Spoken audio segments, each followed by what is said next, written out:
And with that hot summer weather, many of you look to cool off with a trip out onto the open water. And whether it's Lake Erie or a lake in your community, there are things you need to know which could save a life. News Channel 5's Alicia Ciccolone is live on 5 with some important safety tips. Alicia.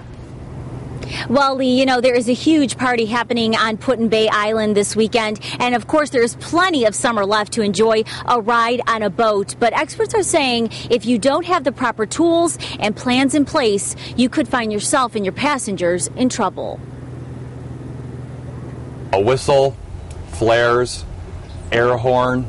Bob Muniak is ready to hit the water in his boat. Those items are just a few safety tools he uses when he goes for a ride every time. But he also has a solid plan to make sure he does everything to avoid a problem. The thing that I do is I never relax. I'm always looking around, observing everything. As soon as you relax, that's when accidents are going to happen. If I have to do anything over the side of the boat, I always like to put my motors in neutral, just in case I do fall over, there's a chance I can't get back on the boat.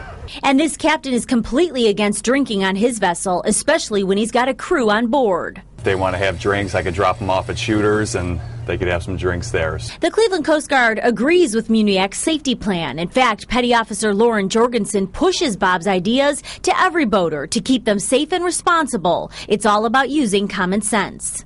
The leading cause of deaths in recreational boating is from drowning as a result of unexpected falls overboard. And of those drownings, about 90% of the people are not wearing their life jackets.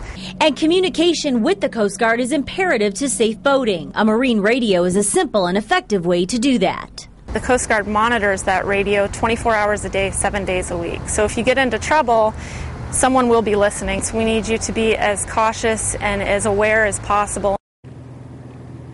The Coast Guard is also suggesting put a travel plan in place for the people that aren't going with you so they know where you're going, when you plan on leaving, and when you plan on getting back. So if something should go wrong, they can call and get you help as soon as possible. Live in Cleveland, Alicia Ciccolone, News Channel 5. Alicia, I like what your boater said about if people want to drink, he drops them off at Shooters and let them do it on the ground. Lots of sense. That's the way to do it, Danita. Makes sense. Thank you. Well, back on the ground.